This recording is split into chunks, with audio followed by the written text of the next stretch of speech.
Good morning and welcome to Get Licensed to Build. This is a free online workshop for those who want to get their California contractor's license.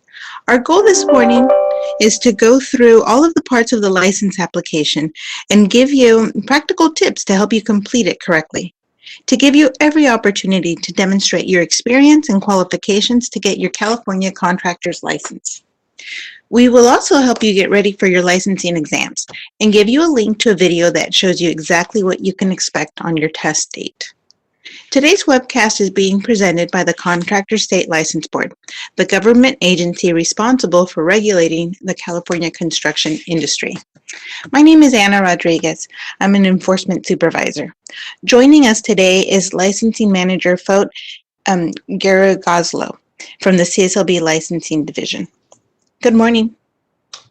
Good morning. CSLB is overseen by a 15-member board that directs administrative policy for our operations.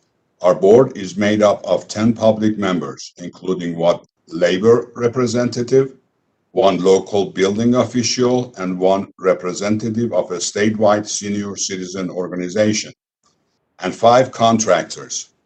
Appointments are made by the government and the state legislature.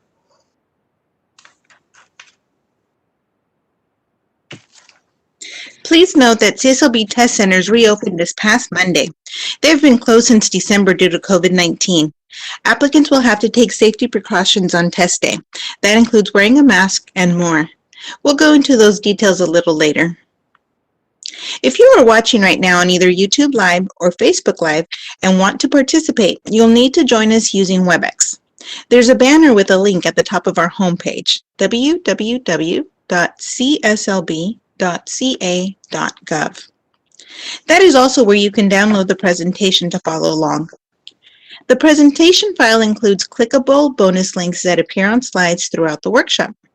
We are going to present a lot of information for you today, so don't worry if you don't catch it all. We will archive this video of the workshop and put it on our YouTube channel, so you can go back and watch it again if needed.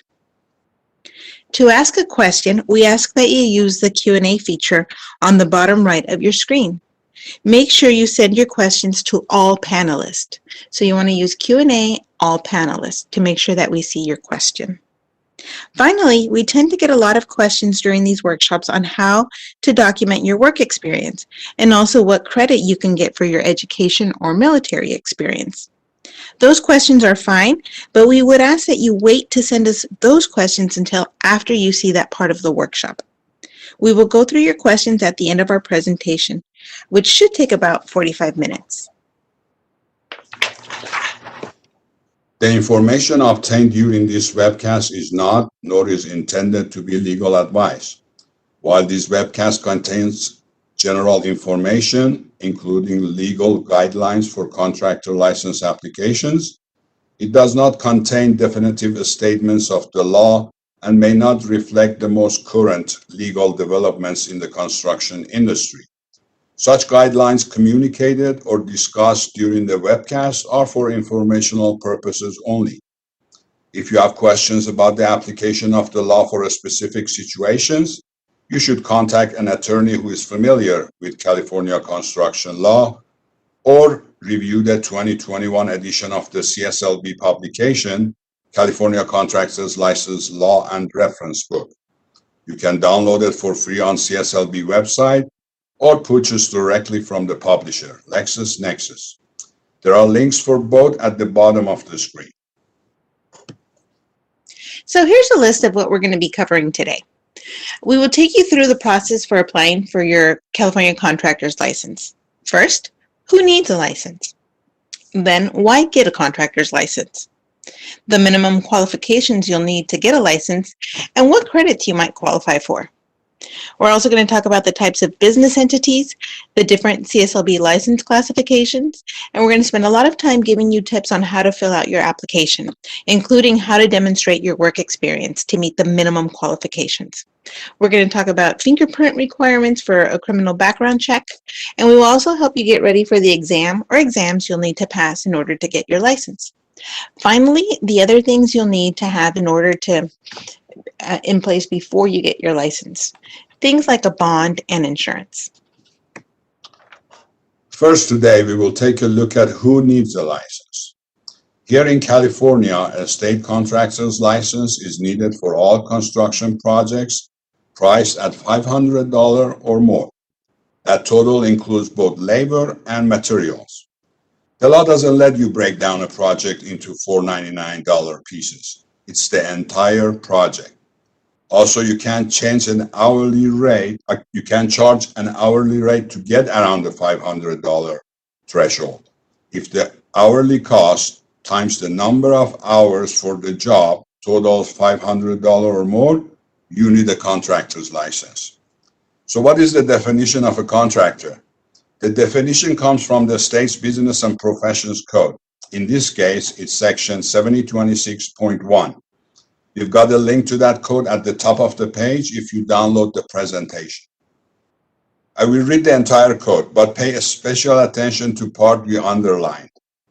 A contractor is any person, consultant to an owner building, firm, association, organization, partnership, business trust, corporation, or company who or which undertakes, offers to undertake, proposes to have capacity to undertake, or submit a bid to construct any building or home improvement project or part thereof. In other words, you don't have to do the work to break the law. You must have a contractor's license just to advertise that you can do the construction work, or even to give a bid for a construction job if the bid totals $500 or more. So you may be asking yourself why you should get a license. Here are a few good reasons. First, you can take pride in being a licensed professional. It shows you've taken the steps to get licensed and that you are serious about your career choice. It also allows you to make valuable contributions to your local community. Unlicensed contractors must operate in the shadows and cannot help make their community a better place to live. Next, it allows you to get paid for the work that you do. There is a value to work done by a licensed professional. Being licensed also gives you legal options if customers don't pay you. Unlicensed contractors do not have a legal right to take someone to court to get paid because the work required a license and they weren't licensed to do that work in the first place. Also, you would be able to use the mechanic lien laws. Next, you don't have to look over your shoulder with a fear of getting caught. Contracting without a valid California license can lead to misdemeanor charges. Those caught faced a first-time offense sentence of up to 6 months in jail and/or a $5,000 fine, and potential administrative fines anywhere between $200 to $15,000. Subsequent violations can result in increased criminal penalties and fines. In addition, you may face felony charges if you contract without a license when one is required in a state or federally declared disaster area, or if you try to pass yourself off as a licensed contractor by illegally using a license number. Remember, there are no education requirements to get a license. Also, you do not have to go to a license preparation school in order to get your contractor's license. So, what do you need to get your license? First, it is important to understand that CSLB does not license individuals. We license companies or businesses, also called entities. Many entities are one-person operations, but know that every entity, even a one-person operation, must have a qualifier. That's someone who has the minimum experience and is responsible for the operations of the company. Here is the short list of minimum qualifications you will need. You must be at least 18 years old. You must have either a valid Social Security number or valid Individual Taxpayer Identification Number, ITIN. You can qualify the license in one of two ways. First, you can qualify the license by having at least 4 years experience within the last 10 years as a journey person, foreperson, supervising employee, or contractor in the trade being applied for. Or you can also get a qualifier for the license who has that required experience. We will spend a lot of time talking about how you can demonstrate your experience on your application in a few minutes. It may be possible for you to substitute your education, technical training, or apprenticeship training for some of the required experience. We tend to get a lot of questions about this. First, CSLB cannot prejudge your experience. Due to the number of applications we receive and process each month, we don't have enough staff in order to be able to prejudge your experience. We can only review your documents after you apply for your license. Next, to get education credits, the coursework must be directly related to the work you will be doing as a contractor. Your education cannot be substituted for more than 3 years or 36 months of the required experience, meaning you will need to have at least 1 year of practical experience if you get the full 36 months of education credit. To apply for education credit, you must provide CSLB written documentation. That means a copy of any apprenticeship completion certificates you have, or get official technical school or college transcripts. You can get those transcripts sent to you. Do not open the envelope. We want you to leave it sealed and include it with your CSLB application packet. Note that high school courses will not earn you any credit towards your contractor's license. If you are looking to get education credit to meet the 4 years or 48 months of experience, you will need to get your license. Or the 48 months of experience, you will need to get your license. This is the most important slide of this entire workshop. This is the kind of credit you can expect to receive for your education. Note that for some areas, we are only giving you averages, or you will see that your credit will be determined on a case-by-case basis. We are not going to be able to give you any more guidance than what you see on this slide. So our best advice is do not rely on the combination of your experience and education credit to barely hit the 4-year experience mark. There is always the real possibility you will not get as much education credit as you were hoping. Let's go through the chart from the most credit you can get to the list. The most education credit you can get is for a bachelor's science degree in construction management. That degree will get you the full 36 months of credit. Next is a master's or bachelor's degree in business or a law degree. Any one of those will get you 24 months of credit. An associate in science degree in construction management will get you 18 months credit. A bachelor's degree in some other major will get you an average of 18 months credit. An associate degree in a major beside construction management will get you an average of 6 months credit. Credit for individual college classes are given on case-by-case basis, usually with a maximum of 6 months credit. Apprentice completion certificates will get you 24 to 36 months depending on the classification of the program.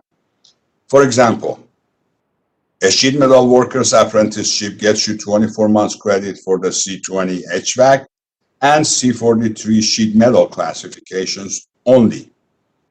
A lineman apprenticeship gets you 36 months in C7 low voltage and C10 electrical classifications only.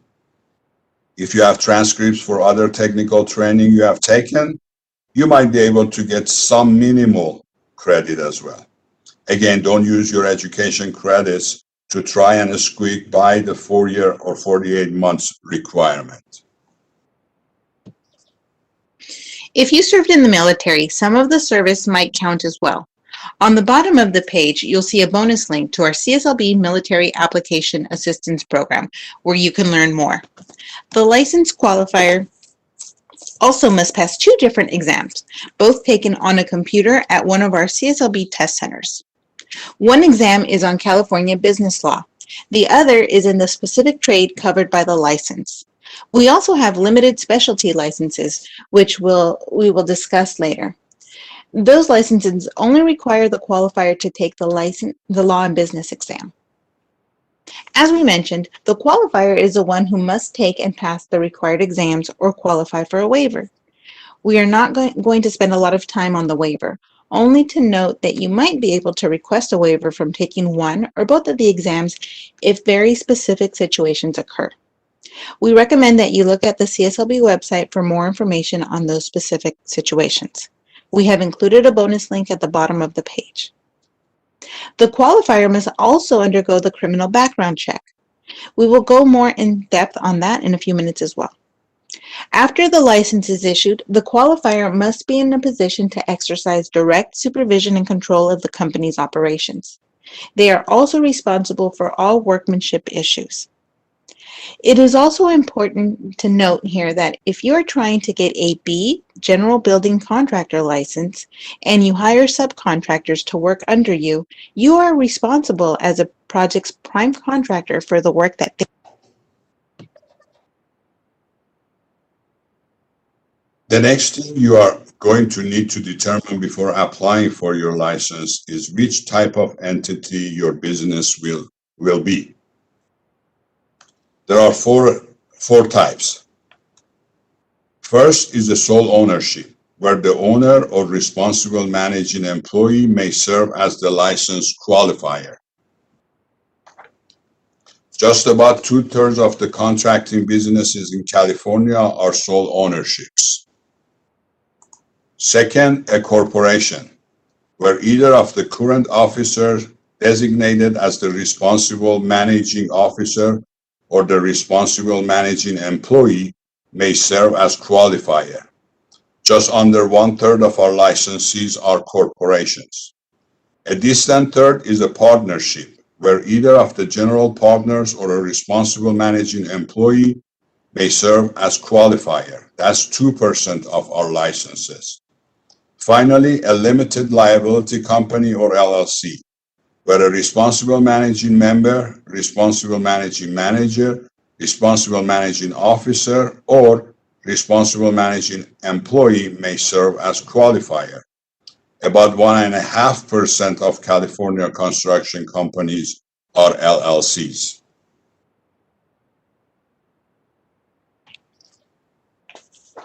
Now let's talk about the license classification. A contractor's license can include multiple classifications, although you must select one when filling your application. While there are more than 40 license classifications in California, they all fall under 3 distinct categories. There is a bonus link to our classification list at the bottom of the screen. First is a Class A or general engineering contractors. There are contractors who deal with fixed works that require specialized engineering knowledge and skill. A contractors are the ones that build projects such as freeways, skyscrapers, and dams.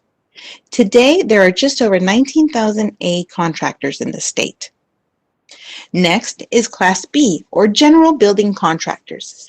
This is the largest class of contractors in California, with more than 133,000. B contractors have a principal business dealing with any structure built, being built, or to be built that requires as part of its construction at least 2 unrelated building trades or crafts. In other words, a B contractor shouldn't take a prime contractor for any project involving trades other than framing or carpentry unless the prime contract requires at least 2 unrelated building trades other than framing or carpentry. There is no limitation on the B contracts to stop them from taking on projects that only include framing or carpentry. The final class is C, or are specialty contractors. These licenses are for construction work that requires special skill and whose principal contracting business involves the use of specialized building trades and crafts.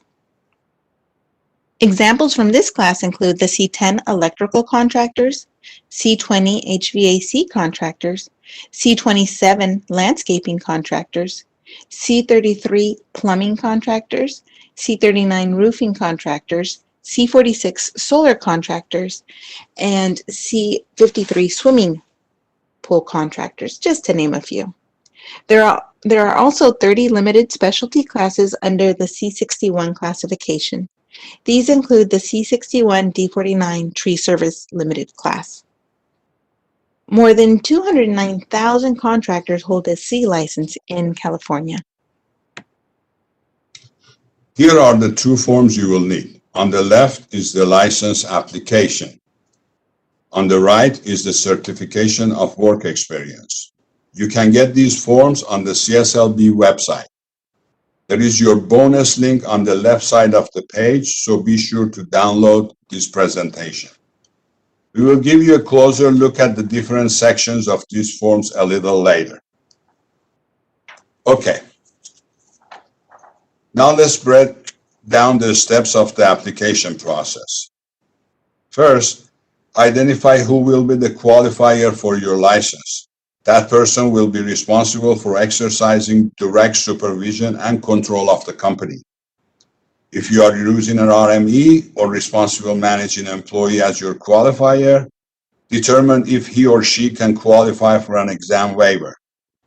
Be aware of companies you pay to connect you with a licensed qualifier.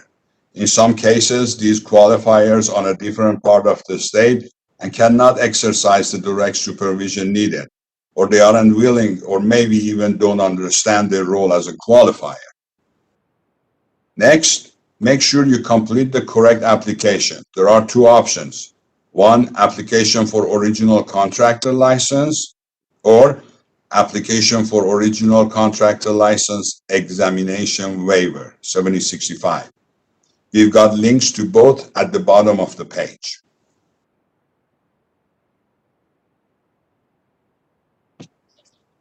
The next step is to determine your company name. Take a look at the application for examples. Some things to keep in mind is your name cannot be misleading or imply that you qualify for a license classification other than what you are getting. For example, if you're going to apply for a C36 plumbing license, you cannot have a company of John Smith Plumbing, Heating and Drywall. A corporate and LLC name must match exactly the name registered with the California Secretary of State's office.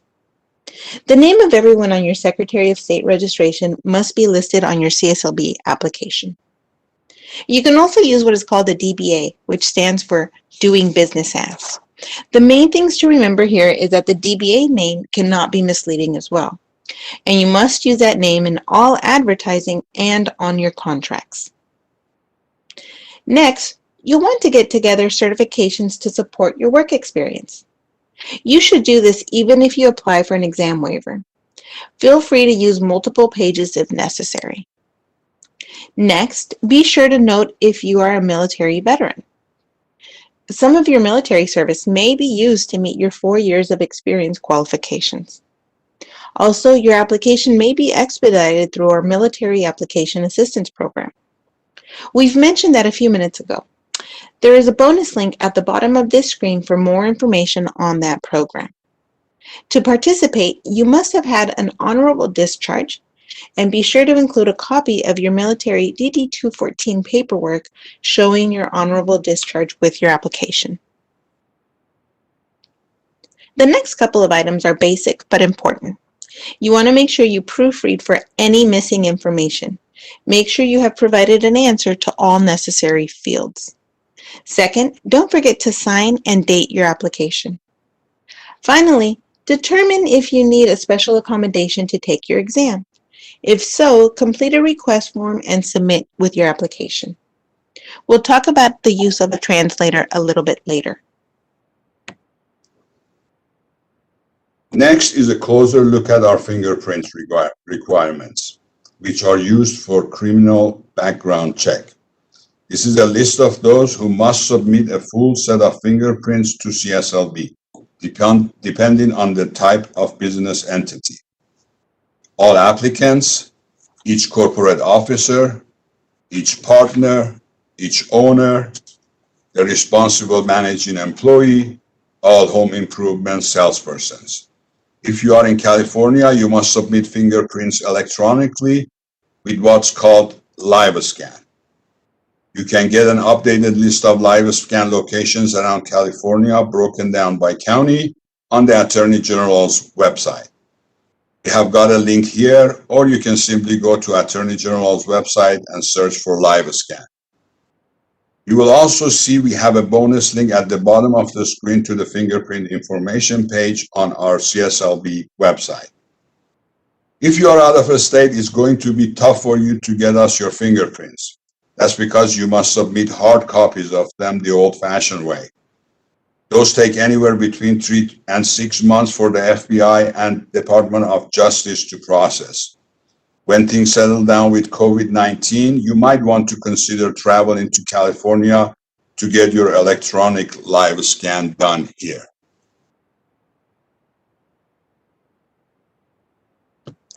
So what happens if you have any criminal convictions? CSLB may deny your license for the following reasons. First, if your conviction is substantially related to the duties, functions, and qualifications of a contractor. Also, if your conviction involves fraud or a violent crime. There are other factors CSLB also considers. They are the nature and severity of the crimes, the amount of time that has passed since the conviction, and any evidence of rehabilitation that you submit to CSLB.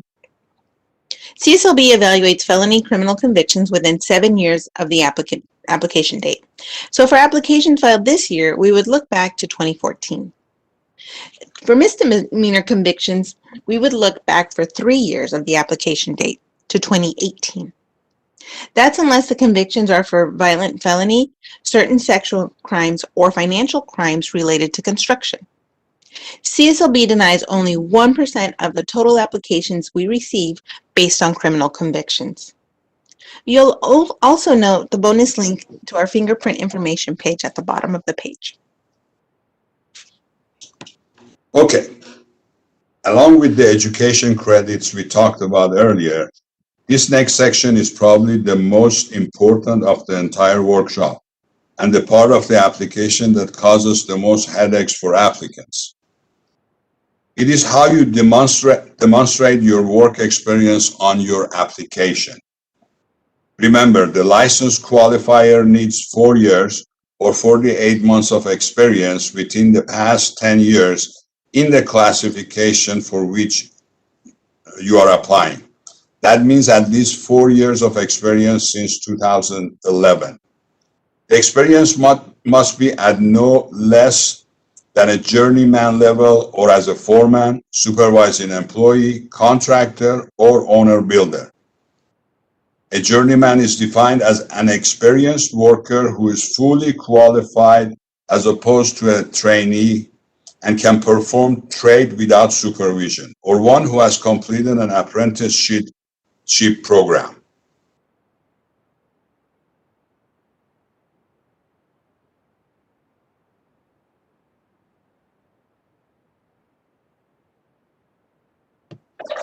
There's a limited amount of space on the application to show your certified work experience, so feel free to use additional pages if needed and simply attach at the end of the work experience form. Use as many certifications of work experience forms as you need to prove the required 4 years of experience within the last 10 years. Use a different form for each certifier. Be as accurate as possible. Make sure the person certifying your work describes the actual work you performed and the dates in which you performed them. We will now be providing some examples of both good and unacceptable descriptions to demonstrate work experience. Do not copy and paste this information directly into your application. These are just examples. At the top of this chart is the classification and type of experience you are trying to demonstrate. This first example is journey person experience. The overall theme we will keep repeating is the more specific the description, the better. The work experience form should be completed by your certifier, someone who has knowledge and observed your work experience for the classification you're applying for. That person does not have to be a licensed contractor. Okay, so for our first example, it's for a Class B general building contractor. The best type of description your certifier would use for a journey person experience is to be very specific. Journey person experience must include hands-on work and should be something like this. Bob performed rough and finish carpentry, concrete forming and pours, rough out plumbing and electrical, interior-exterior painting, and flooring on residential homes. An unacceptable description would be something more generic, something like this: residential general building trades. For a four-person experience, the description must include some hands-on work and/or supervisory work. Here's an example of the best type of description.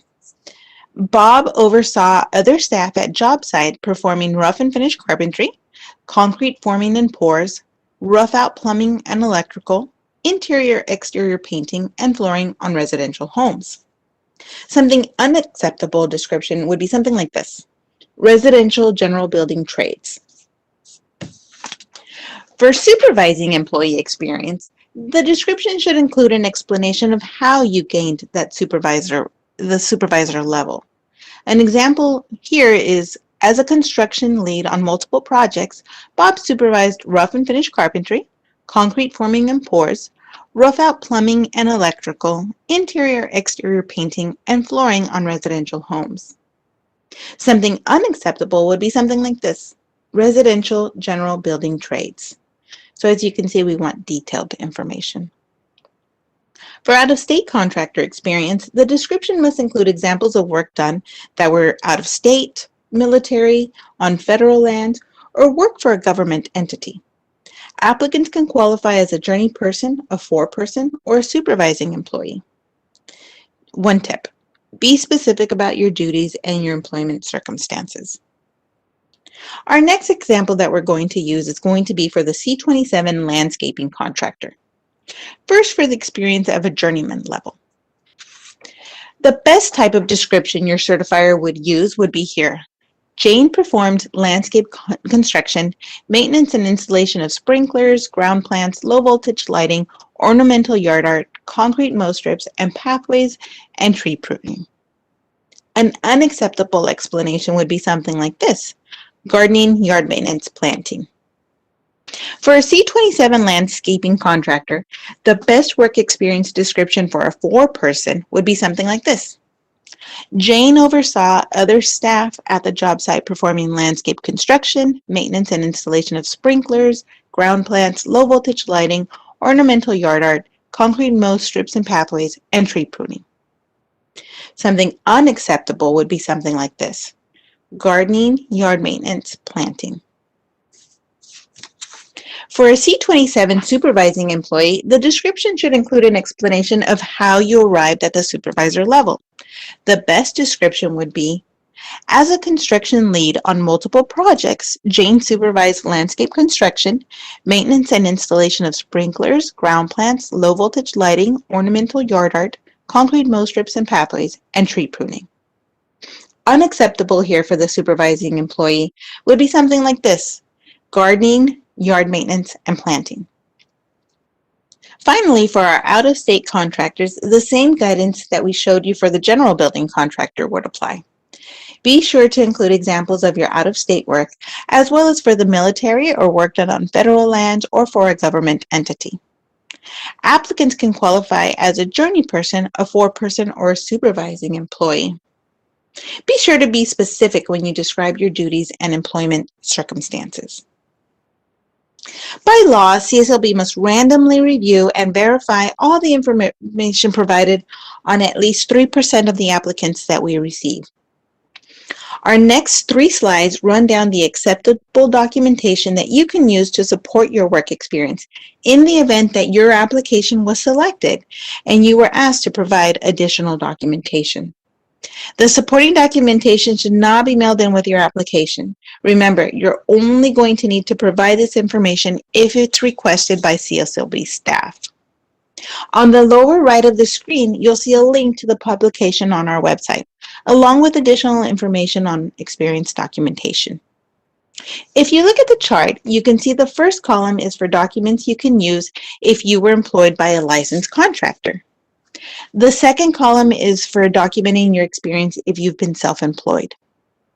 The third column is for documentation you will need if you are applying for a Class B general building contractor license and need to use your own owner-builder experience to meet the experience requirements. Here's the next page of the acceptable documentation. Again, you could click on the link to view and print this publication. Here's the final page of the acceptable documentation. If you do not have this information readily available to you, you may want to begin to gather it now. just in case you're asked to provide it in the future. Remember, the whole point is that you are trying to demonstrate 4 years of experience within the last 10 years. CSLB staff may contact the certifier of experience or other parties to verify your experience. One other note, CSLB gets more than 1,000 applications a month, so our application processing staff has seen it all. They've got 2 pieces of advice for you. First, don't cut and paste from this presentation.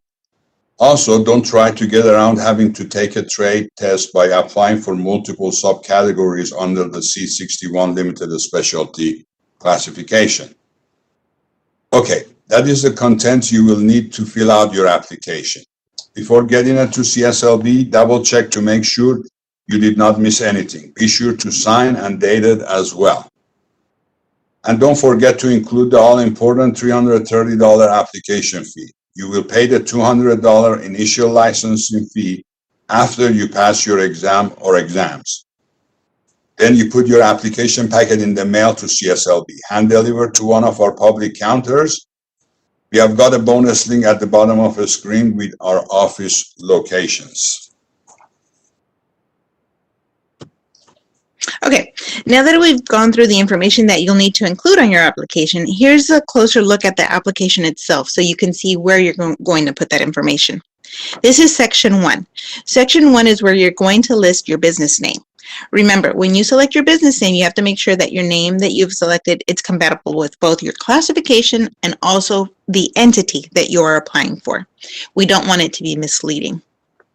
If your business is a corporation or an LLC, you will need to make sure that the name that you provide in this section here, it matches exactly with the business name that you have already registered with the Secretary of State. In line 2 is where you will indicate what classification you are applying for. The mailing address and phone number that you list here on line 3A and 3C will be made public on CSLB's website once you are licensed.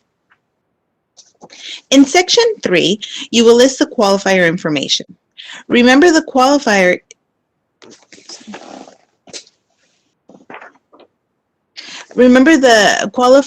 is the person that meets the experience requirements and will be responsible for the direct supervision and control of construction operations. The qualifier will be the person taking the examinations. On line 6, you will list any previous or current license numbers you've held. You will also need to list the percentage of the new business owned by the qualifier. For example, if you're going to be the only person on that license, you would put 100% in that field there. On line 7, you will need to indicate what position will be held by the qualifier. Each entity has different personnel requirements, so you'll need to make sure that you have listed all of the positions depending on the entity that you have selected. You can find more information on this on pages 2 through 4 of our application instructions. Line number 8, that is where you're going to sign and date your application. Here's Section 4. Section 4 is where you're going to list the personnel information for all remaining personnel that's going to be listed on your license.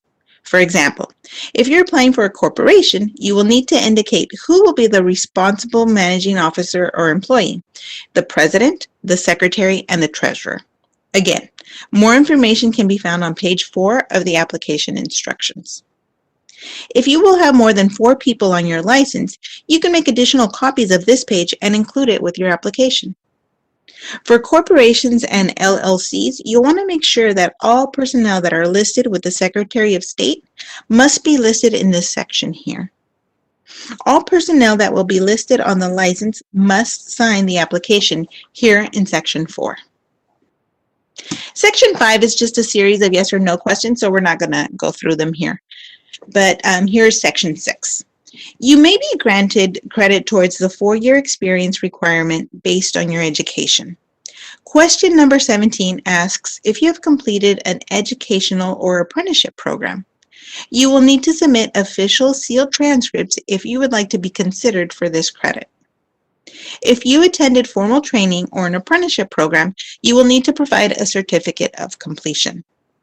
You want to make sure you get those sealed transcripts sent to you, then include it with your application packet.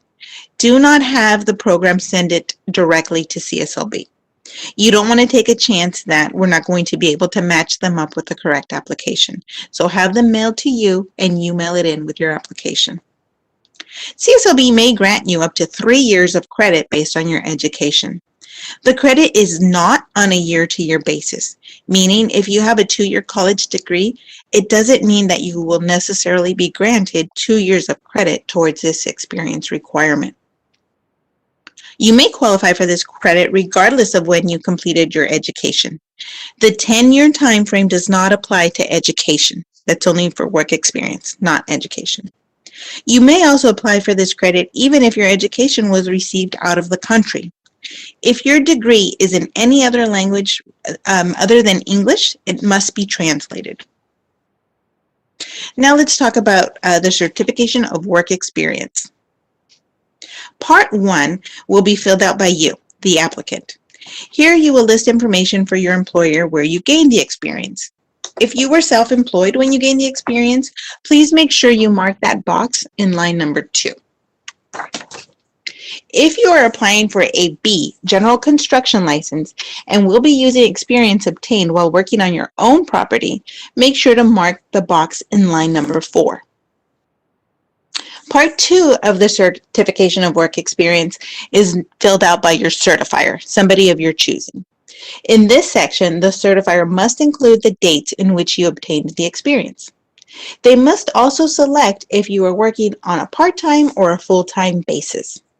Keep in mind, if you're working part-time, you will only receive 50% of credit for that time, which means you will need to provide 8 years of experience within the last 10 years to meet that 4-year minimum requirement. On line number 6, your certifier will list the duties that you performed or supervised that are considered critical for the classification that you are applying for. You can read a description of critical duties in CSLB's Description of Classification booklet available on our website. Now remember, you don't want to copy and paste the description from the booklet. It's just for a reference to give you an idea of what CSLB considers critical duties for each classification. Your certifier should complete this section in their own words and be as complete and accurate as possible. The final part of the work experience certificate is also to be completed by your certifier. They need to list their relationship to you and provide their contact information. You could take a look there on section 7 where it says the different categories that your certifier can fall under. It can be an employer, a journeyman, another contractor, a fellow employee, a union representative, a business associate, or a foreman or a supervisor. Lastly, they will need to sign and date the certification in this section here. The next form we're going to be discussing, Owner Builder B General Building Construction Project Experience Form. This form only needs to be completed if you are applying for a B General Construction License and you want to receive experience credit for working on projects on your own property. A separate form is required for each project on your property. The experience must be verifiable through building permits, final inspections, and other documentation. You will need to list the building permit number on line number 6. On line number 7, you will need to provide the scope of the project. Here in boxes 8 through 10, you will need to provide more detailed information about the project. Question number 11 asks if other general construction contractors worked on the project along with you and what trades did they perform. Remember, this information should be as complete and accurate as possible. With all the information Anna just covered, this is a good time to remind you that we are recording this workshop. We'll post a video on our YouTube channel so you can go back and rewatch in case there is anything you missed. Okay, so you have got your application submitted. How do you check the status of that application? Here are 2 resources. First is the secure check. You will need your application fee number and contractor PIN. PIN number to get an update. We will send you the information after we receive, accept, and post your completed application. The second way to check is to look online at our processing times. Each week, we update our website with the date we receive the paperwork for a specific process. So look for the date being worked on and know that the date shown is after the date we likely received your paperwork. It's likely we are busy working on your application. As you can imagine, CSLB receives hundreds, if not thousands of documents every day, and we process them in order we receive. So be sure to take extra time getting the application right so we don't have to send it back to you to correct and then have to start process again. When your application has been accepted, CSLB will send you a notice to appear for examination and a study guide. You should get your exam notice at least 3 weeks prior to your exam date. CSLB test centers have recently reopened since being closed for COVID-19. CSLB has 7 test centers throughout California and encourages candidates to take their exams at the nearest test center. So if you are an applicant whose first language isn't English and you don't feel confident in taking your exam in English, we do allow you to use a translator. The translator who you provide simply reads your exam questions for you. Question number 16 on the application asks if you need to use a translator to complete the examination. The translator must be pre-approved by CSLB in advance. You cannot just show up on the day of your examination to the test center with someone to translate the exam for you. When you get an exam date, make sure you do not miss it. If you fail to appear for your exam, you will have to pay a non-refundable $60 rescheduling fee. The fee may be waived once with documented evidence of a medical emergency or other circumstance beyond your control. Also, we have study guides available for each of our exams. Included in each study guide, you're going to find information such as a list of sections and topics covered on each exam. They also include sample questions, how each section of the exam is weighted, and recommended resources that you can use to prepare for the examination now. There's a list of books and websites that you can visit now in order to prepare for your exam. These study guides are available online on our website. There's a bonus link to them on the bottom of the screen. Here is a quick look at 2 of those study exams. The first is the Law and Business exam, which all qualifiers must take, no matter which license classification, including the D-Series limited classes. You can see the guide contains a breakdown of examination topics and some test strategies, sample questions, and resources that were used to help create that exam. You will see the same format on the B General Building study guide. We would recommend that you really pay attention to the exam content here, especially how we have broken down what percentage of questions will be on each of the 5 topics on the exam. You will also note on the lower right of both of these 2 slides, you will see bonus links to the actual study guide, as well as a link to the complete list of study guides. Again, our test centers recently reopened. We do have COVID-19 procedures in place for applicants on test day. Here they are. Plan to arrive at least 15 minutes early for your exam. Give yourself extra time to get checked in. You must wear a face mask or other face covering. If you appear ill, you will have to reschedule your exam for at least 5 days later at no additional charge. And you will not be admitted into the test center more than 15 minutes prior to your exam time. We've also produced a short video of what to expect on test day, a video that you can watch on our YouTube channel. The link is at the bottom of your screen. You will take your exam on a touch-screen computer. Before starting, you will see an on-screen tutorial that will take you through the process. The exam itself consists of multiple choice questions. You will also see a space on each question where you can, if you want, submit a comment about that question. You will get 3.5 hours to complete each exam. Don't arrive late, or that may reduce the amount of time you get to complete your exam. You will get your results at the end of the exam. If you don't pass the exam, you will not be allowed to review the questions you missed, but you will get a statement showing how you did on each section of the exam.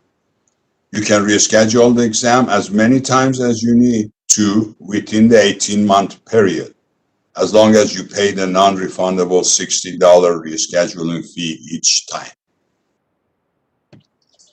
So after you pass your exams, what happens next? Well, first, you're going to need to pay the $200 initial licensing fee, which will be good for 2 years. You'll also need to complete an online open book asbestos exam. Plus, you'll need to file your required $15,000 contractor surety bond, and possibly some other bonds, depending on what type of business entity you have selected. And you'll need to get your required insurance policy. If you have employees, you'll need to get workers' compensation insurance. If you're going to be an LLC, you'll also need liability insurance. See our website for more information on those requirements. Please note that your insurance company or broker can submit your insurance information to CSLB directly on our website. If you don't have employees, you must file a workers' compensation exemption with CSLB, and you can do that online as well. In about 5 to 10 business days, CSLB will send you a wall certificate and plastic pocket license card. Display the wall certificate in your main office or chief place of business. Carry your pocket card with you, especially in situations when you are going to solicit business, talk to potential customers, or sign contracts. We encourage consumers to ask you to see your pocket license. If you're going to have salespeople working for you, be sure to get them registered as home improvement salesperson with CSLB. Check our website for more on how to do that. Your license will be good for 2 years. It will expire on the last day of the month when it was issued. For example, a license issued today, February 5th, 2021, will expire on February 28th, 2023. Be sure to put that expiration date on your calendar, in your phone, anywhere you need, so you won't forget it. CSLB will send you a renewal notice in the mail approximately 60 days before it expires, but ultimately it is your responsibility to renew your license on time.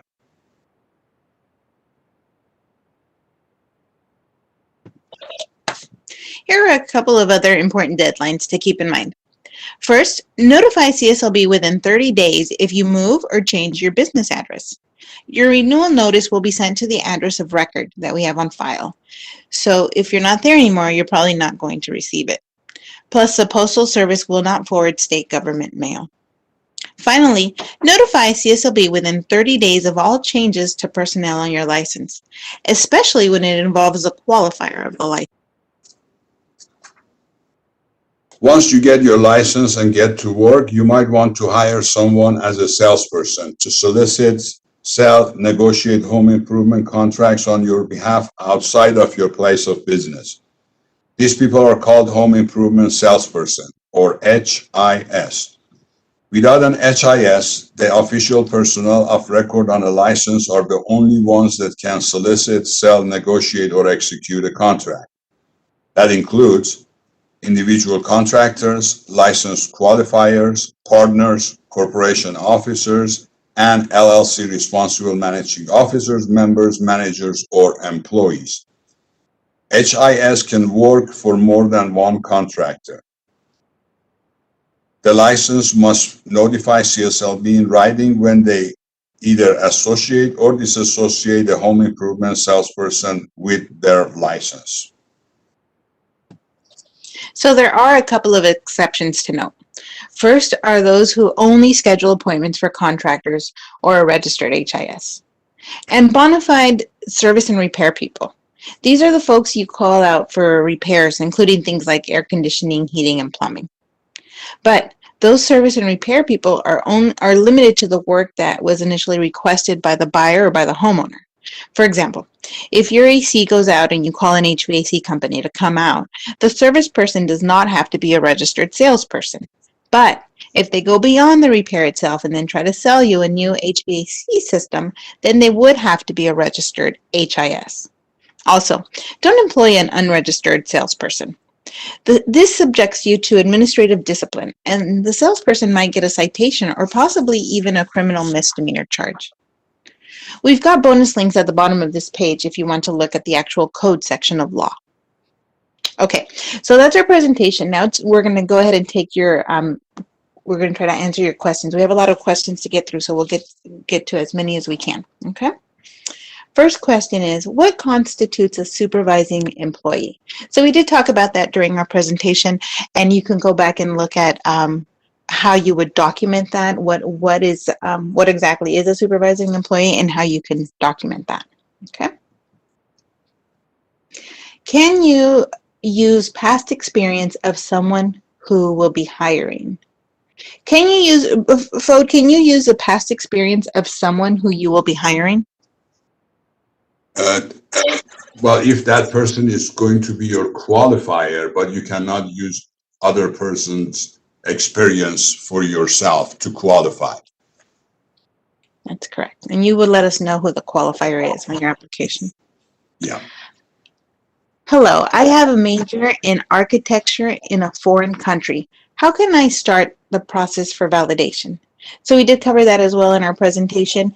We do accept educational experience that you received in other countries. You would need to get a copy of your transcript, and if it's in a different language other than English, it does need to be translated. And it has to be evaluated. We have accredited evaluation agencies here in the United States. They have to evaluate it to give us the equivalency of that in the United States. That evaluation, form is that what we require as well. Okay. Next question. Can an LLC registered outside of California apply for and receive a Class B general contractor's license then in the state, I think, of California is what they mean? The LLC has to be registered with Department of Insurance in California. Even if it's from another state, first they have to register with Department of Insurance in California, but Secretary of State in California, then we can accept it. So they have to be registered with Secretary of State in California. Mm-hmm. And they'll give them a number, and then that's the number that you want to put on your application. Correct, the registration number. Correct. Okay. How do I download the presentation? Yes, you can download it from our website, cslb.ca.gov, and there's a banner to let you know how to download it. And we also record them so you can rewatch it on YouTube if necessary. How many corporations can one C10 license cover? Example, I am sole owner of my company, and also can I be an RME on another company if I also work there for 30 to 40 hours? Fode, how many corporations can he be on?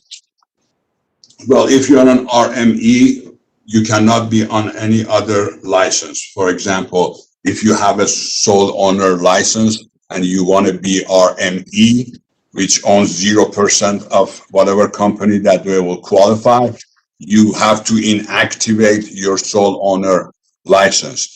If you are in a corporation and you are going to be on another corporation as an RME, you cannot do that. You have to disassociate from the other corporation before you go to the new corporation. So RMEs can only qualify one corporation unless you can look at our law book under 7068.1. There are certain provisions that the RME may qualify more than one corporation, but that has to do with subsidiary and whatnot. So I suggest you look at that section in our law book for more information. Otherwise, RME only one license. Okay. fingerprints to be submitted before taking the exam or after. So when you send in your application and we receive your application, we post your application, we send you both the live scan packet and also we send you a test date. So sometimes if you want to get it done beforehand and you have the live scan packet, you can go ahead and do it before. What is the general timeline for this process? What's the timeline, Fode? For the original application, unfortunately, because of the pandemic, we are a little bit behind. So it takes, once we get the application right now, it takes about 8 weeks for us to touch it for the first time. And then once we're processed, so for now, I would say between 4 to 6 months is the processing time currently until we're set up for exam. Go ahead. And you can also look at on our website, we have processing times.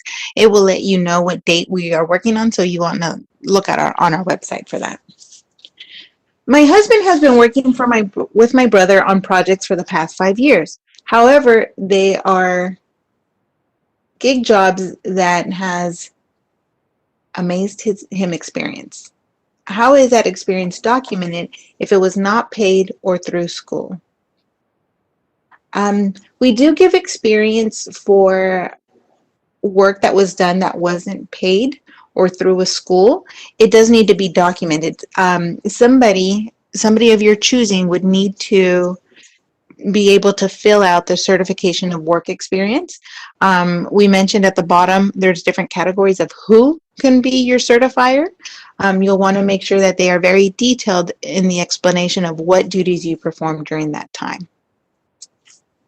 Okay, next question. Hi, I applied for General B license. My application was received on 12/29/20, and I have received application acknowledgement letter. Can you please tell me what is the next step? When can I have the exam date? Phone? It's very specific. Yeah, so they have received that, we have received their application as being processed. So the next step is once they are processed and they're posted for exam, they will receive a letter with the exam date. Currently, we just started examination this Monday. So hopefully, if you haven't received it yet, within next week or so, you will receive it. Mm-hmm. Okay, next question says, having a qualifier sign vouch for you who is certified. The qualifier is the person who, you let us know who the qualifier is. That is the person who has the experience, and that is the person who is going to be taking the examinations. That's what a qualifier is. A certifier is something different. The certifier is a person that knows that you have journeyman level experience at least 4 years within the last 10 years. And that person is considered your certifier. And they can certify your work experience. If you need to make a copy of that form, let's say you have one person who can certify 2 years and another person who can certify another 2 years, you can make as many copies as you need to of the work certification and have different people certify. What we're looking for is 48 months in the last 10 years. How do I document my union work experience? Vote. There is, as you can see on the certification of work experience, one of the options to certify you is the union representative. You can have them certify you. Any of these contractors that you have worked for from the union, they can certify for you. So yeah, you can use any of those. Mm-hmm. You would do it exactly the same. For the general engineering contractor's license, does any journeyman work count, or does it have to be engineering work experience? So what we're looking for is 4 years of experience in the trade that you are applying for. And we want to make sure that you were performing the critical duties that go with that trade. So what I would recommend is that you can go on our website and look up we have a booklet. It's called the Description of Classifications booklet, and it lets you know what the critical duties are for each license. So if those are duties that you've been performing for 4 years, they would qualify. value for that license there. Do you have study materials for specific trades? Looking for the C21. I believe we covered that during our presentation. You can definitely go on our website in the search engine, type up study guides, and there will be one for every trade that we offer for every exam. When applying, is it required to disclose and explain each conviction on application, or is the live scan sufficient? Vote. No, we do not submit any disclosures with your applications. Once the result of the live scan comes, if we have any question, we will make requests to you.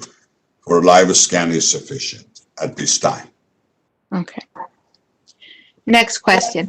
Can a 4-year engineering degree count towards experience? Yes, we have to see the degree transcripts, but yes. Sorry. Yes, and you can see we have the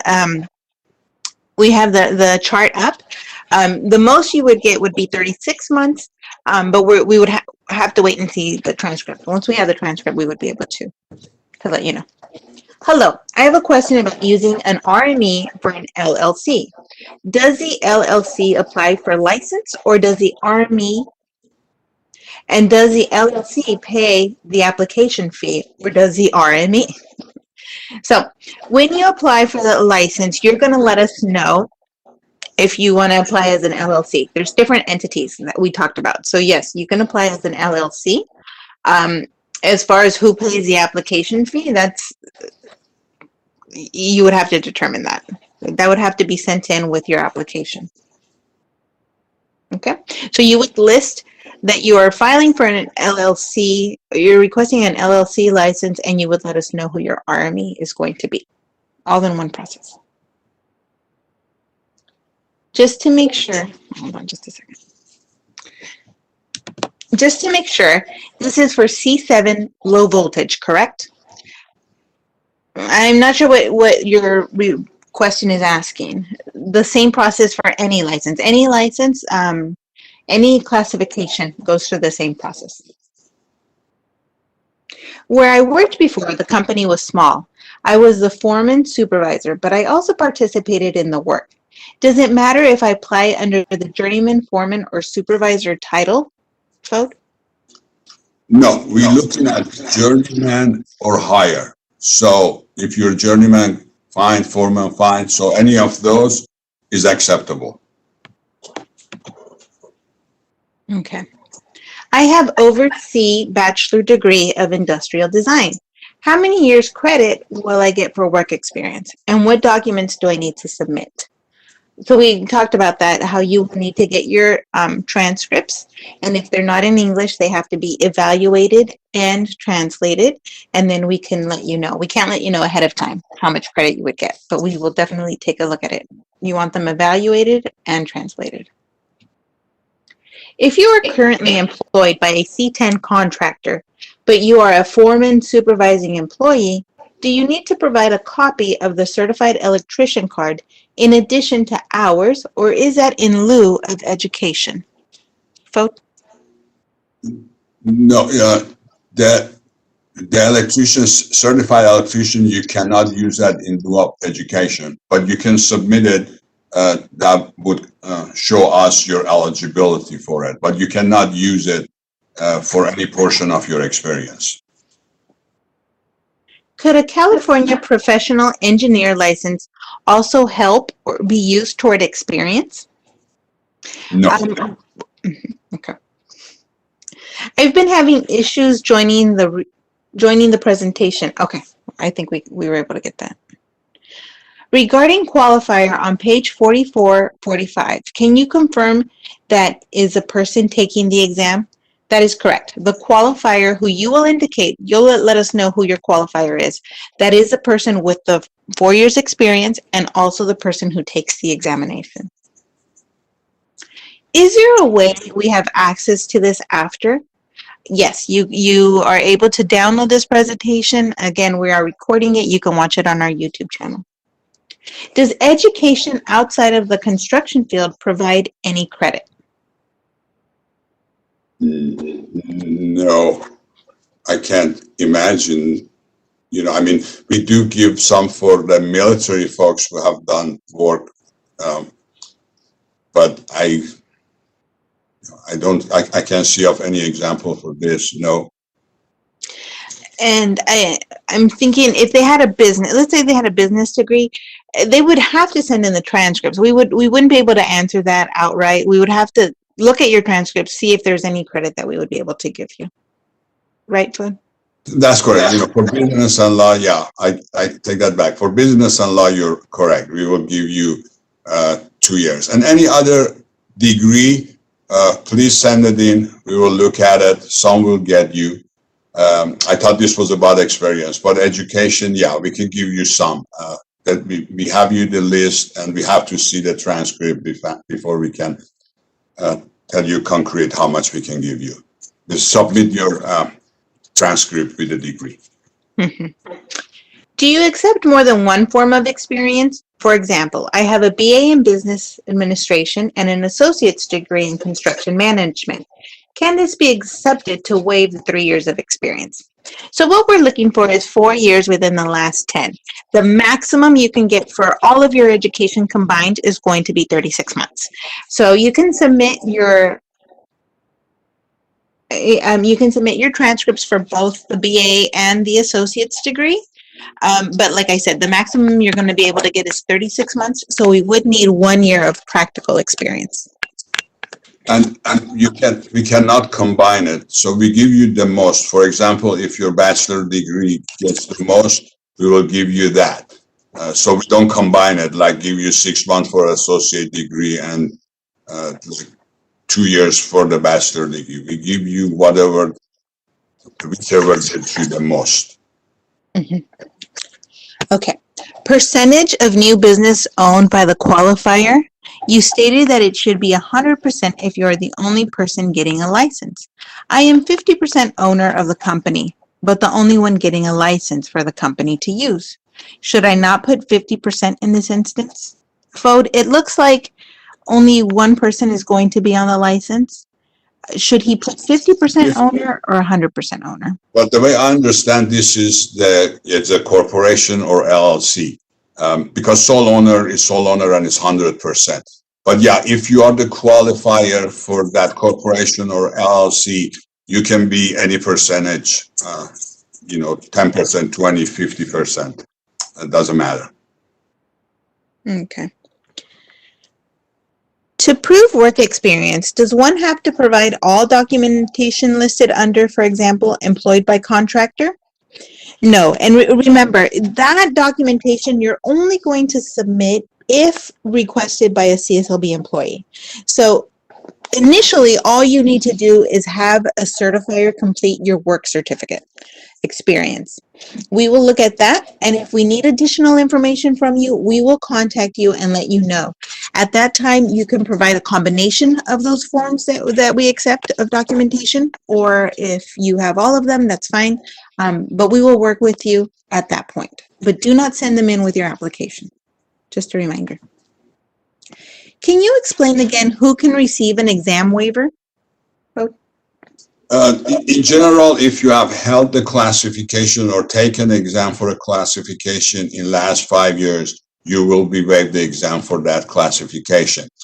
Otherwise, you can look at our law book. There is section 7065.1 that describes what kind of waivers are available. That's 7065.1 in our law book. Okay. Next one. If you are married and the house is only in one of the spouse's name, is it still owner builder? So if their name is not on the title, would they still be considered an owner builder, Fode? If it's your spouse, yeah, we'll check that. We will verify that with you and with the spouse.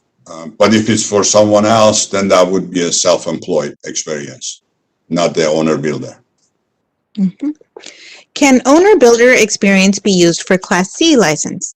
No, the owner builder is only for those who are applying for a B general construction license.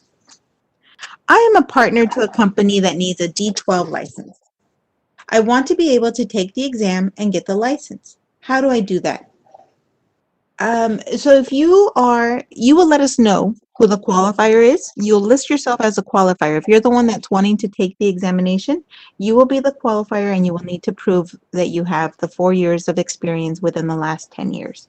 But yeah, you would indicate that on your application. My partner has been doing the tub refinishing since 2014. That one, it looks like it got cut off, Tammy. So if you're still there, you might want to resubmit your question. That's all I we think got. this is the continue of the last question, D12 and top refinishing. But yeah, then your partner sounds like he will be the qualifier on the license, so he should be the one on the first page, and he's the one who should have the certification of work experience for.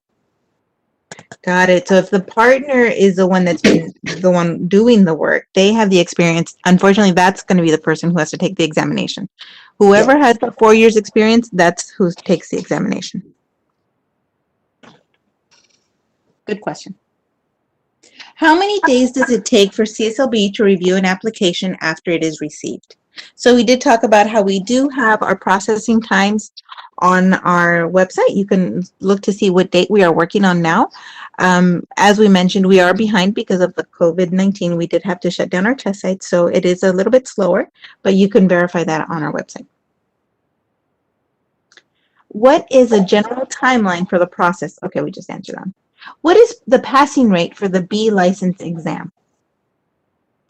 So our exams have different passing rates. Usually they run between 68 to 70%, but they will let you know. Once you receive your test date, they will let you know. And when you take your exam, at the end of it, you'll know that very same day if you passed or failed, and they will let you know what your percentage was if you didn't pass. Does the company name need to be certified unique, or will I be informed if it is already in use? So, For us, if we look at if the company is already licensed, we will let you know. But we do not regulate company names being used or not. So you may have checked that with your city or county. We just make sure they are not already licensed. where can I receive study material for the C7 license? So you want to go to our website, www.cslb.ca.gov. In the search engine, you can type in study guides and you look for the one for the C7. There's one there for every classification.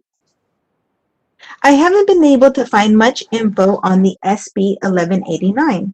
Would you be able to provide some info? So, do you know what that is? You can send that question to licensing email, then we will respond that way. Okay. Licensing@cslb.ca.gov. If you fail the test, how soon can you take it again? So if you fail the test, we'll give you that very same day, we'll give you a rescheduling form. You sign it, mail it in with your $60 check, and then we will get you rescheduled. Right now, our test centers were closed, so we're a little behind, but typically the waiting period between the exams is 3 weeks. If my license expires and I would like to cancel the expired license, is there any fee for the cancellation? Vote. No, there is a form on our website you can complete to cancel the license and fax it in, and we will cancel it. For the B license, does an owner-builder applicant need to show personal framing experience, or is supervision of framing contractor sufficient? So for the owner-builder, go ahead, Float, I'm sorry, go ahead. Oh, sorry. Yeah, no, it's, the owner builder, the purpose is that you have performed the work yourself, or you have hired laborers under your supervision. So if you hire a contractor or subcontractor to do your framing, they don't require supervision, and we do not give credit for that.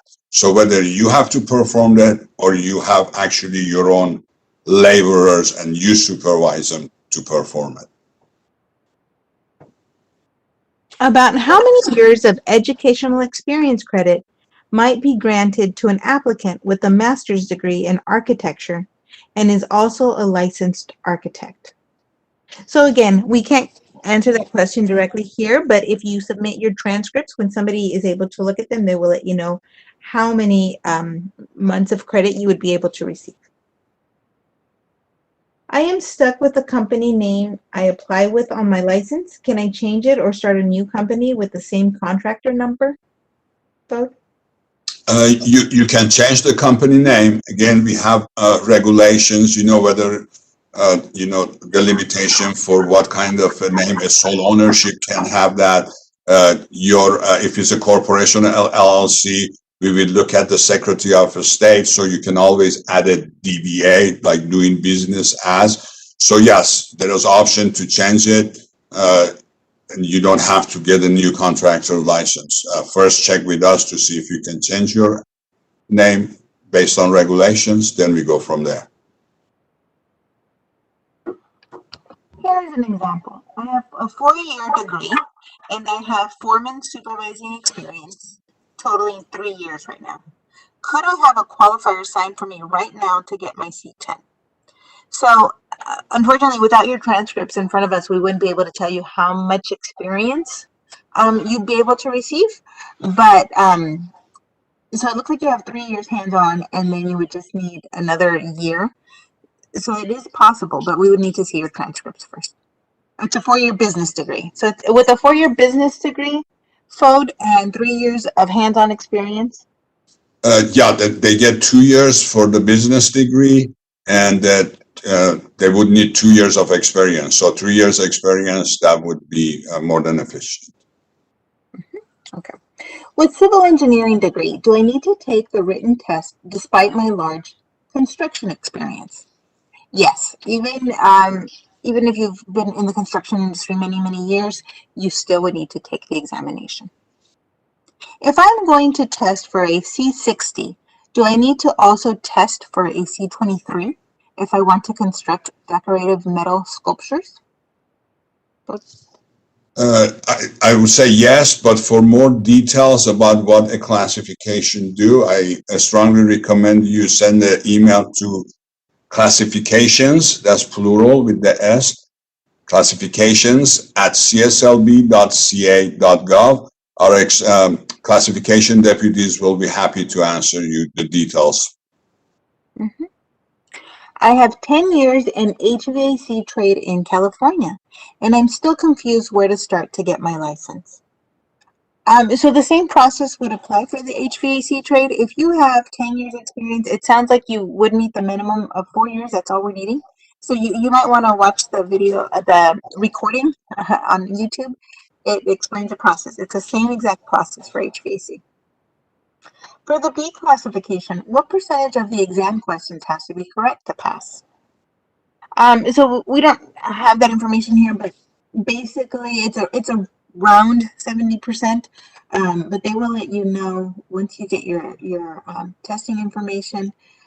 They will let you know that day if you don't pass what your score was, what your percentage was, and what you should study for in the future. Can you talk a little more about HIS? So we do have a lot of information about a home improvement salesperson. That's the person that it's somebody who works for you. Once you're a contractor, you can hire an HIS and they can negotiate a contract for you. We have a lot more information on HIS on our website, so I would encourage you to check out our website. Does the LLC apply for the license if they are using an RME, or does the RME apply using the LLC information? I believe we've answered this question as well. The LLC would apply and you would list the RME information. Is a retail store that hires subcontractors for their installation allowed to have installation on their invoices without a license? Vote if a retail store hires subcontractors. No. Because they don't have a license, they cannot enter the contract. So the subcontractor is the one who writes the contract. Is there a definition for RME? An RME is a responsible managing employee. So it's an employee, and it's somebody who serves as a qualifier. They have the experience. and so they would take the examination. Does any business degree can be used as experience credit? And is there any time limit of when graduation was accomplished to receive education credit? Folks? Don't understand what any business degree. I mean, business degree is business degree. So we will look at it and we'll let you know. I'm sure it gets some. As far as the time limit when graduation was accomplished, no, there is no limit. It can be as old as 20, 30, 40 years. Doesn't matter. Okay.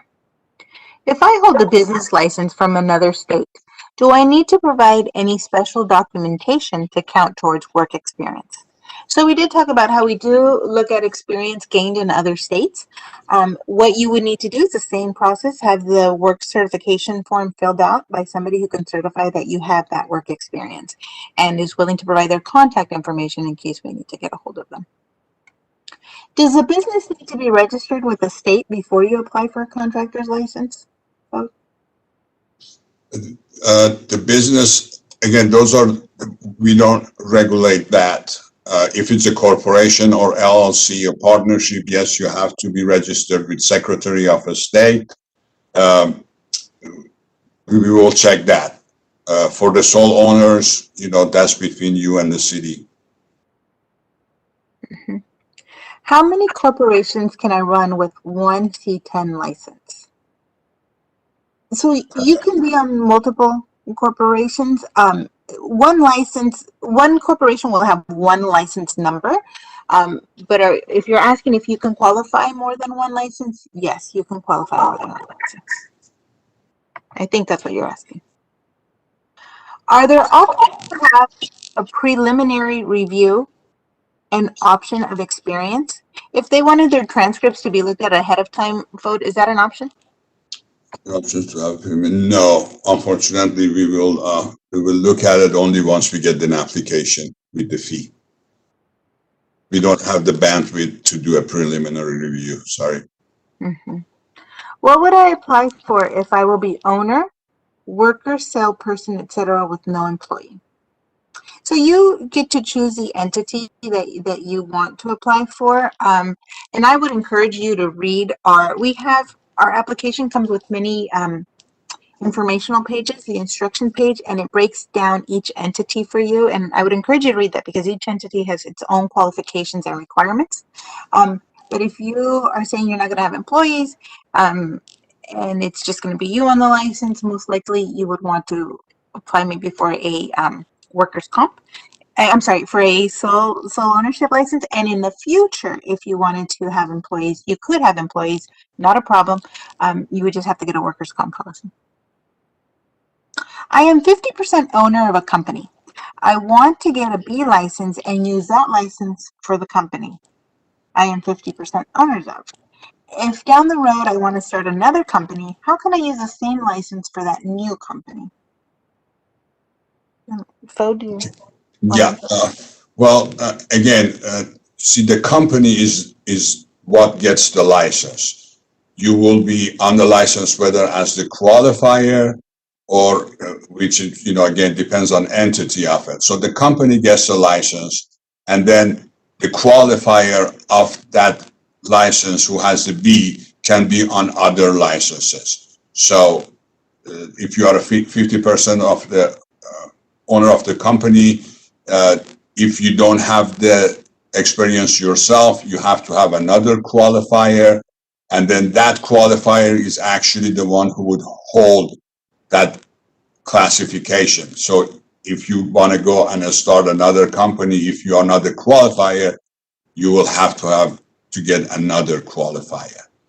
So just being the 50% of the owner does not make you to have multiple licenses. Okay, next question. How much money does it cost to take the exam General B? So the fee is the same for any license that you were applying for. It's $330 is the application fee. So when you send in your application, you're going to send in that fee. And then once you've passed your examination, we've got your fingerprints and everything looks good. Once we're ready to issue the license, you will send in a $200 initial licensing fee. So the total will be $530 before you get your license. The next one we had already answered. Can a B licensee hire other trade journeymen to self-perform those trades? Can a B licensee hire other journeymen? Can it be hire other trades journeymen to self-perform those?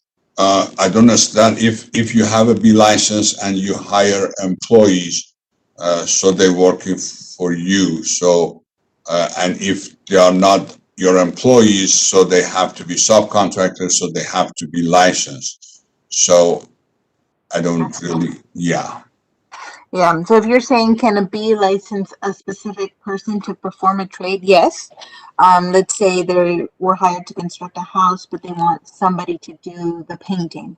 They can hire a painter, but it has to be a licensed person. It can't be a journeyman. They have to have be licensed, be in the correct classification, and if they're going to bring employees, that general contractor wants to make sure that they have workers' comp. Because if we receive a complaint, if CSLB were to receive a complaint, we would hold the general contractor responsible. Is there a study guide or books available for the exam? Yes, we've covered that one as well. If I applied 15 years ago and was validated by a licensed contractor, is that still valid toward my new application? No, we would need a new application and we would need a new workers' certificate form for your work experience. Remember, we're looking for 4 years with in the last 10 years. Correct. To prove work experience, does one have to provide all documentation listed? For example, so we've answered that question as well. I have multiple undergrad degrees. For example, can I use one bachelor's degree in finance for 24 months and then a separate bachelor's degree for another 24 months to equal the 4 years experience code? No. We will give you the ones that gets the most. So you only get 1 credit. Mm-hmm. And remember, the maximum you can get is going to be 36 months total for education. Do you accept more than one form of experience? Oh, okay, same question. We answered that one. To prove work experience, does one have to provide all documents? Okay, we answered that one. Solar greenhouse would fall under C46 or C61, and renewable energy contracting, hydroelectric wind. So we do have a classification deputy that makes these determinations. And what you would do is you need to send in an email and provide a little bit of information. The email address is classifications with an S, classifications@cslb.ca.gov. And what you want to let them know is what type of work are you going to be doing? What type of work is going to be included in your scope of work on your contracts? And then they will respond to your email and let you know in writing what the appropriate classification would be. Please allow them about 2 to 3 weeks to respond because they do get a lot of emails, but at least this way you provide them the most information you can and then they will get your response and you'll have something in writing. You can also look on our website for our classification booklet where we break down the duties that you can do with each classification and you'll be able to read that information as well on our website. Regarding the application form, question 20. What if I was granted asylum? Is this immigrant status will affect my application? No, the only reason those are there with some of those, they would get expedited that application. So no, it will not in any form or shape will affect it other than, being expedited if it meets the qualifications. Next question. I purchased a business and currently have an RME. I have a 4-year business degree and have been a foreman or a supervisor for the last 2 years. Could I get the certifier to sign for me right now? Again, we wouldn't be able to tell you how much credit you're going to be getting for your business degree, but it sounds like you'll want to send that information in. And it looks like you have 2 years of practical experience. So combined, you may meet the 4-year requirement. But again, we wouldn't be able to tell you that without looking at your transcripts. If I have an Arizona general contractor license as a sole owner, can I obtain a California general contractor's license for a different LLC that I am a partner in? You can apply for a California general contractor license. You can submit a reciprocity. We do have reciprocity with Arizona. Depends on if you meet the qualifications, if you had it for 5 years, and other qualification that you can check our website for. You may get even the trades exam waived, but we have to check those qualifications. But yeah, you can apply in California. If my processing date is 2 to 7 days and my application gets accepted, how far out will my exam date be? So exams right now are a little behind just because we've been closed. They just opened on Monday, and so we are now trying to schedule everybody in. Typically, I don't know how far behind the testing is, Fod? I cannot give any definitive answer now. We're just starting to schedule those, and we have a few hundred more to do. So we will have a better idea next couple of weeks. Okay, sounds good. If I am filing as a DBA and my wife, not an employee, is going to be helping manage my schedule, does she need to be listed as an HIS? If your wife is going to be handling your schedule, no, that person does not need to be an HIS. If she is going to be negotiating contracts for you, then she should be an HIS. HIS means they negotiate contracts. If they're just answering phones, scheduling appointments, it wouldn't be necessary. Can the certificate of experience be written in Spanish? Fode? If it is, it has to be translated and notarized. So they can do the original, but we would need it translated and notarized. I recommend find someone who can write English. Would make it a lot easier for you. Okay. Next question. For the general engineering contractor license, does the work experience have to be directly related, or what counts? For the general engineering contractor license, yes, your experience has to be in that field. Whatever trade you're applying for, we want to see 4 years in that field. And you can look at our classification booklet to determine what CSLB considers critical duties for that classification. Can I have attended an HVAC trade school to use towards experience for a C20 license? Fode, can a trade school help them? Again, I need to see the documents to see the courses. So please submit, we review. Mm-hmm. If I just pass the exam, how much time do I need to wait to qualify another entity, like a corporation? So if you just pass the exam and you haven't received your license number, you could apply for the other corporation now, correct? Yeah.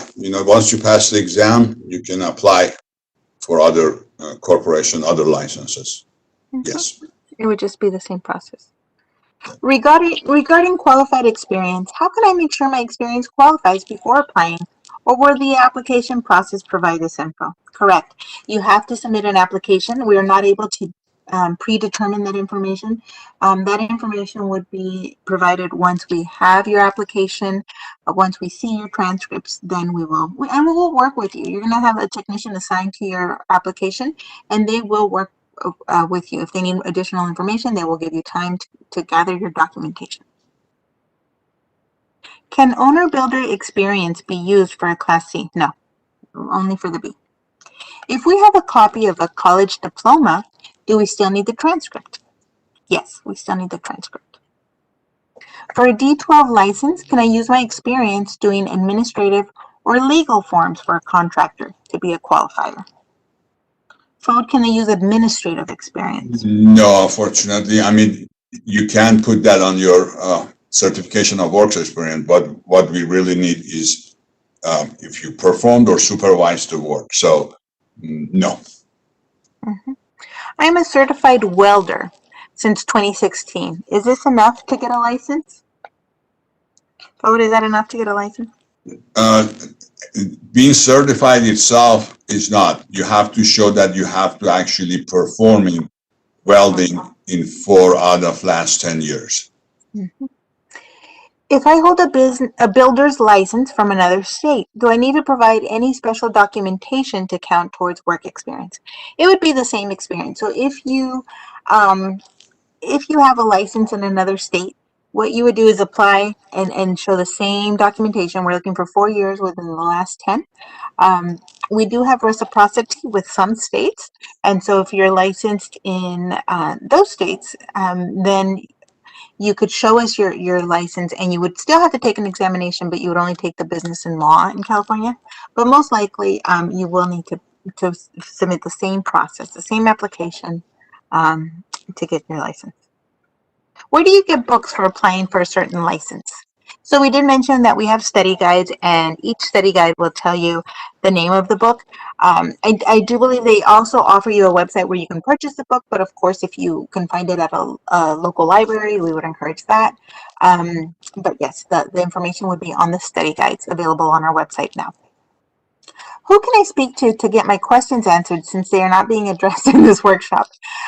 You can always, we do have different email addresses, and we're going to cover them in just a bit, but we have, if it's a specific licensing question, we have a licensing email inbox where you can send licensing at cslb.ca.gov. If it's general information, we have information at cslb.ca.gov. Okay, and we're going to cover those in just a bit. Do you accept more than one form of experience? Okay, we've already answered that question as well. Is there a minimum GPA that had to be obtained for a bachelor's degree to receive education credit? So does the GPA matter, Fode, when they submit their transcripts? No, we look at the degree. Okay. If we have a copy, okay, we talked about that one as well. Are there any exceptions for taking the exam from home? No. That's not an option at this time. After having actual trade experience, I have since been working as a construction inspector. Will inspection experience in a relevant trade qualify as experience? So inspection, does that qualify him as experience, Fode? No, we look at the, like I said, it's performed or supervised work, so no. Yeah. Does the issuance of application acknowledgement letter by CSLB mean that the application is approved for further processing? That letter means we received their application, correct, Fode? That one is just says that the application has been received and being processed, so doesn't really tell you it's approved yet. Okay. You mentioned if I work in the union, my union rep can fill out the work experience. I would have him fill out the form, or can I have him send or email me the information? So as we mentioned, yes, somebody, if you have a union rep, they can absolutely fill out the form. You would fill out part 1. They need to fill out section 2 and 3, and they need to fill it out in their own words and be as detailed as possible, and sign it. If you're not sure of a classification, what do I apply for? Most of my work experience is irrigation, solar, concrete. Okay, so we talked about our classification deputy. You can send them an email and let them know what type of work you're going to be performing. What is it that you're going to be actually doing? And they will let you know what classification is the appropriate one. Do I start the process with an application, or what's the best way to start the process for getting my C20 license? Yes, the best way to start the process is by submitting an application. Once you meet if you're sure you're going to meet the 4-year experience, yes, submit an application.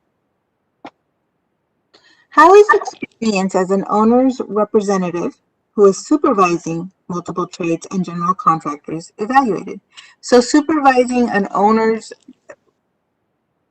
multiple trades, does that count, Fode, as experience? No, this sounds like a project manager. So no, you cannot supervise contractors or subcontractors. You won't get credit for that because they don't really need supervision. If you have, once again, if you have better performed or supervised the laborers performed, that is an acceptable experience. Otherwise, no. I have over 4 years of experience as a journeyman foreman. Do I label my experience as both or only one on the application? Journeyman is the minimum that we're looking for, so make sure that you want to include that. But yeah, you can list it as journeyman or foreman. Either way, it would count. The minimum we're looking for is 4 years journeyman level. What if your work experience was not under a licensed contractor, i.e. working at a factory? Can that employer sign off on your work experience? Again, we want to be as detailed as possible in letting us know what duties you performed exactly. It doesn't have to be a licensed contractor that you were working for, and a licensed contractor does not have to sign off on your work experience certification. So if your former employee is willing to work with us, provide us their contact information, and fill out the work experience certification form, we could definitely take a look at that. Can I use a police report as work experience? I'm not sure what the police report includes. So what you would need to do is fill out the certification of work experience. How can someone other than the qualifier get a specialty license? Fode, how can someone other than the qualifier get the specialty license? Well, whoever gets a specialty or any kind of license or classification is the qualifier. So I don't really understand how can a, beside the qualifier, get this specialty license. Yeah, it's a little confusing. If what you're asking is, let's say you're a corporation, there are many people on the license, you can have different classifications. So let's say you have a qualifier for one specialty classification, you can have somebody else qualify another classification. Once you're licensed, you can get as many classifications added to your license as you can prove the experience for. You would just have to fill out an additional classification, which is $150, I believe, to add that classification to your license. So you would let us know who has the experience for that particular classification, and we would get that added to your license. They would only come back to take the exam for the trade. I'm not sure if that's what you were asking.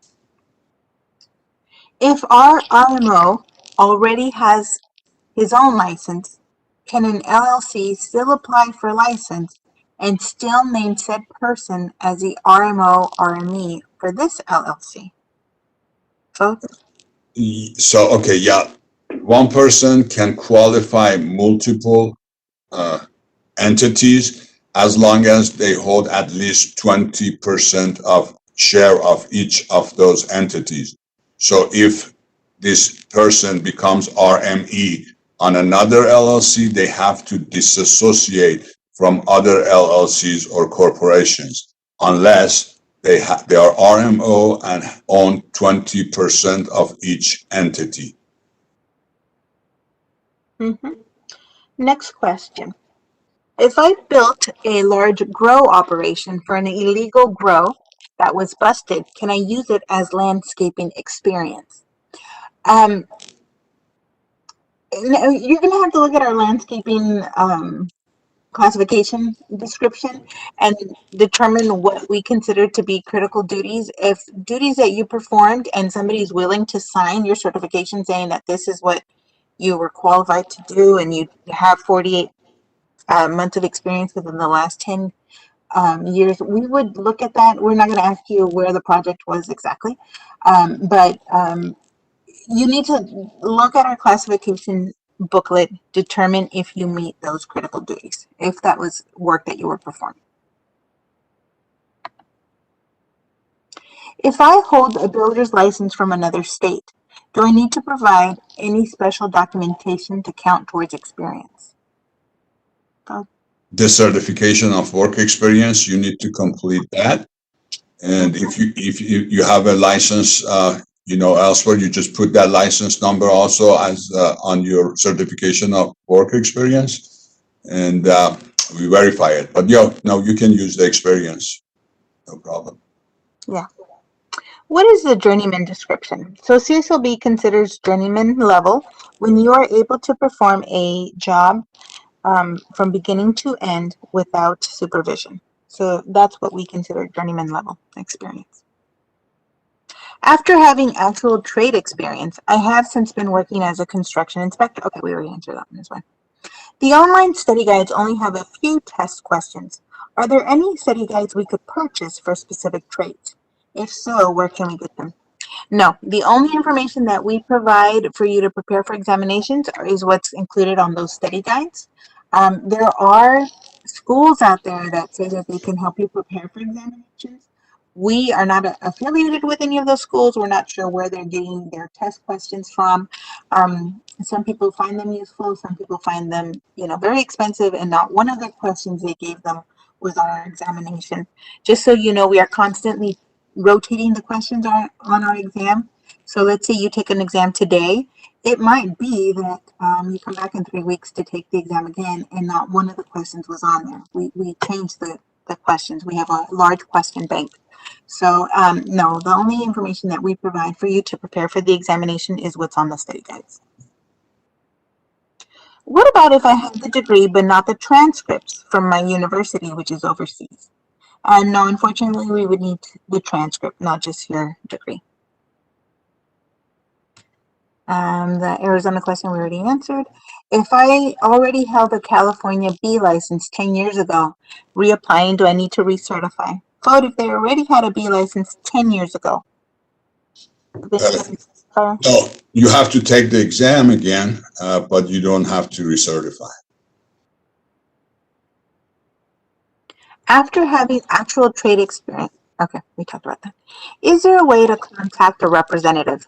Yes, and we will put up our email addresses in just a bit. We're going to put up the different email addresses that you can contact.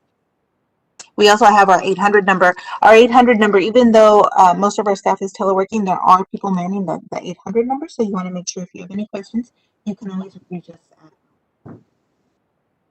Can you bring your NEC book to the exam? No, and you cannot bring anything to your exam. It's not an open book exam. You cannot bring anything to the exam. If I hold an undergrad in business and a master's in architect, would that count towards the maximum 36 months that we need? Again, we're unable to give exact information without looking first at your transcripts. Can work experience be mailed, or do they have to fill the form? The work experience certificate must be completed, and then you can mail it in. But it has to be that certificate. If you need additional space, they can add different, lined paper, that's fine. Or if you need more than one person to certify, you can make multiple copies of the certification form.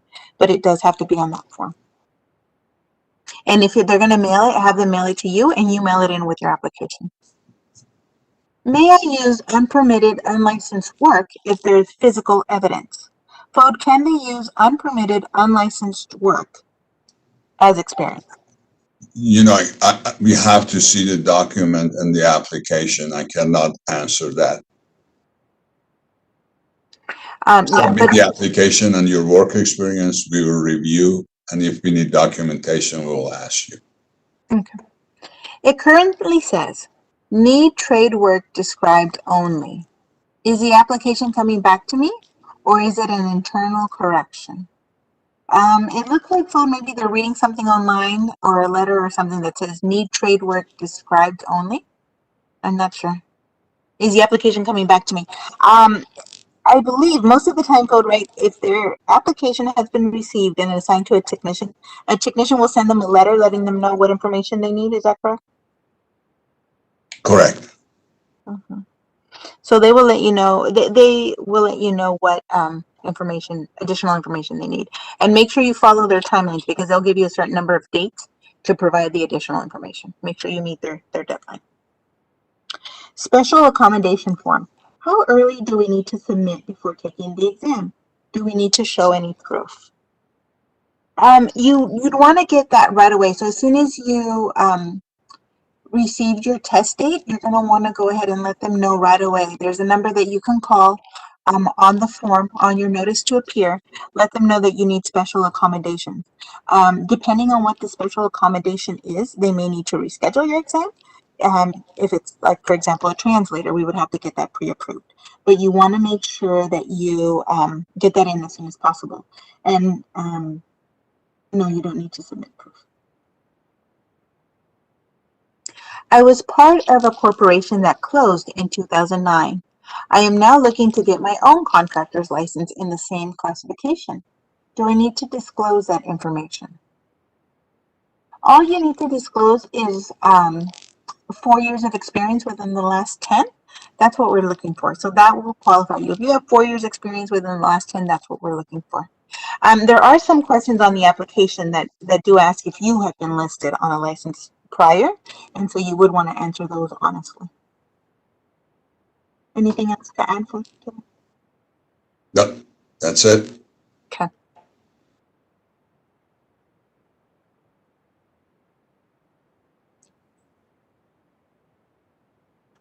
I attended a CSLB workshop in November 2019. There was a mention of possible remodels renovation license. Is there any news on that? This was pre-COVID, so not sure if it's still a possibility. Bo, do you want to talk about that? Yeah, there is, that has been passed. We're working on it. Our exam unit is working on developing the exam. Hopefully, second half of this year, we will roll that out. Will be more information after April on our website, but that has been passed and approved. Yeah, so it's been approved. It's in the works. It's just we're completing it. So yeah, look on our website. We'll have more information to come. And thank you for coming back to our workshop. I'm glad you attended in 2019. We do have a lot of people who like the refresher and come back to attend the new workshop. So we appreciate that. I submitted back in November. It currently says need trade. Okay, we answered that one. Can you have an HIS license for 2 different companies providing different services? For example, solar and a different company doing painting, roofing, and insulation. So when you are certified, it's not a license. You're certified as a HIS. You can work for more than one company. Okay, well, that's all the time we have for questions today. Thank you. I know we received a lot of questions and we got through as many as we could. But that is all the time that we have. Thank you for your questions. We do appreciate it. If you have any other questions about your application, we encourage you to drop an email to our licensing division. And here are those email addresses we've been talking about. So for licensing or license application questions, you're going to want to email licensing@cslb.ca.gov. And to reschedule a canceled exam, you can send it an email to exams@cslb.ca.gov. If at some point you need to, so email us, that's where you would want to contact us. We've also put together a list of available resources for women considering a career in construction. If you haven't already, be sure to download this presentation to get them. You can also download our presentation on the green banner at the top of our homepage, www.cslb.ca.gov. If you're watching the archived video from our workshop on our YouTube channel, you'll find a link to the presentation down below. We welcome your comments or topics for future webcasts. Just drop us an email to social@cslb.ca.gov. A special thanks to our Licensing Division and Public Affairs Office for their help on this workshop. The Get Licensed to Build workshop is a copyrighted production of the California Contractors State Licensing Board. Thanks for watching. Thank you. Thank you, everyone.